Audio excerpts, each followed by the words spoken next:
charging niggas extra. We charging niggas extra. Exactly. Let's go to the main. Hey, boys! We're going to the fucking moon. Dirty stick, I hit a lick out of Uber. Side I screw below that boy be a shooter. Say the wrong thing on my niggas to do you go crazy, but cast all my niggas. Oh, Miss Baby, back with another reaction video. Like I say, soon we were gonna be starting to tread into new territories.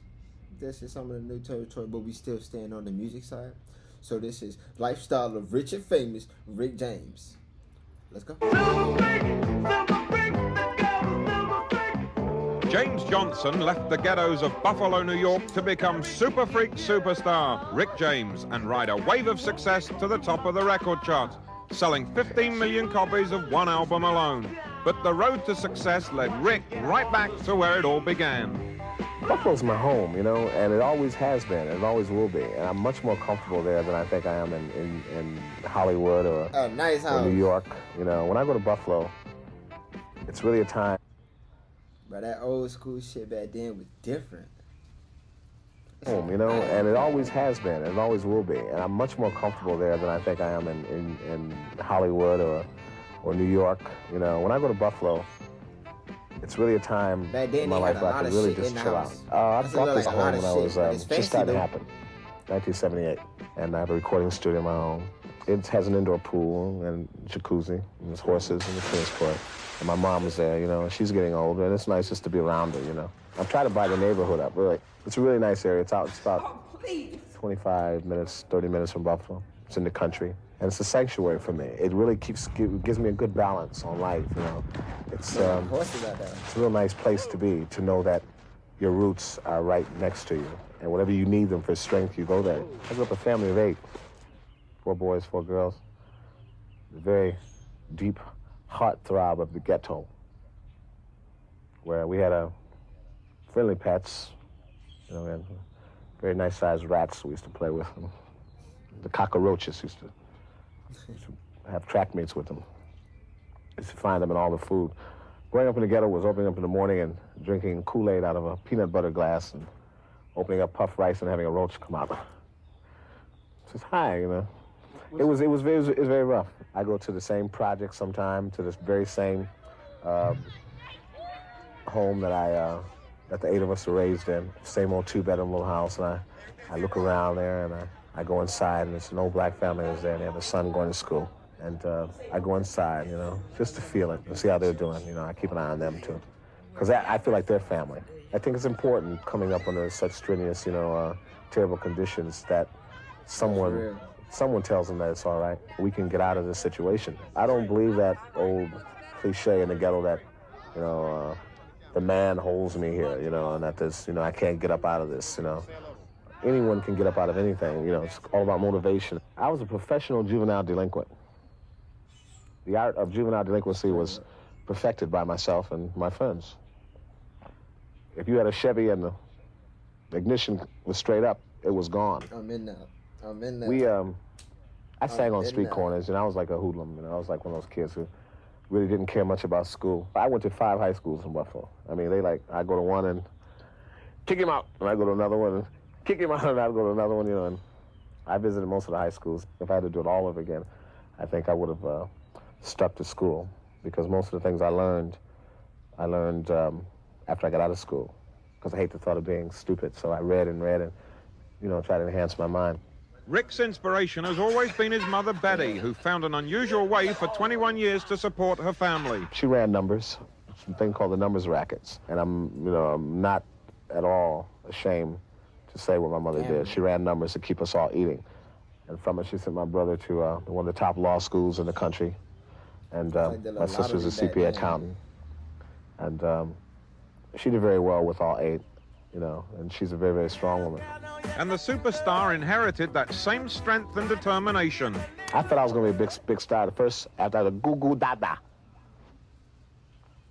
Straight up. I was determined. The stardom was, when I first saw television, I knew what a Rolls Royce was when I was in the ghetto. I ain't gonna lie, I used to say that all the time. I still say that. I'm gonna be the biggest. And just because I know, like, I know, it don't matter what you see right now, just wait on me. I was determined. The stardom was, when I first saw television, I knew what a Rolls Royce was when I was in the ghetto. I did not want a Cadillac. I wanted a Rolls Royce. When he struck gold, Rick fulfilled that dream, blowing millions on high living. But the dream turned into a nightmare in 1979 when he became seriously ill and discovered he was $1 million in debt. After a bad experience with a very bad accountant and spending a lot of money on, I was off into drugs then at that time, seriously. And it was like a time in my life when things were happening real fast, and I didn't quite have a serious grip on, on things. I was writing good songs, I felt, but I wasn't acting as a person wholly, I was saying, give us a baby. That boy was fire. Y'all don't know about it. And women and drugs, and just basically having a wonderful time. Going broke turned me around. That's one of the things that turned me around. And being in the hospital, I had a time to think, And I remember an agent came to me and said to me, I was going to have one of the biggest money offers in my life to play a certain stadium. And I was sick in the bed, dying. And my doctor came and said, and I was going to get out the bed and go play this gig because it was all this money. And I needed the money. And my doctor said, well, you can go play this gig and die, because by the time you get there, I know they were going to take me by a private plane and take me on an ambulance and put me on the stage. And I was going to get up and, go, and take this money. He said, you can go do this, but you'll die. He said, well, you can stay in this bed and recuperate, because, after you die, people forget. I said, well, I think I'll live. And I really got myself together. Rick threw himself right back into the high-voltage world of rock music. Today, he's a powerhouse again, not only handling his own career, but managing a family of other bands. I'm a very serious person when it comes to my art, very, very serious about my life, because I do not joke around with the blessing that I have. It's nothing to play with. I mean, I like many things, do I love sex? Yes, abundantly. I ain't gonna lie. Do I love women? Yes, totally. Do I love the fact that I have lots of money and and I'm rich and famous? And yes, that's real great.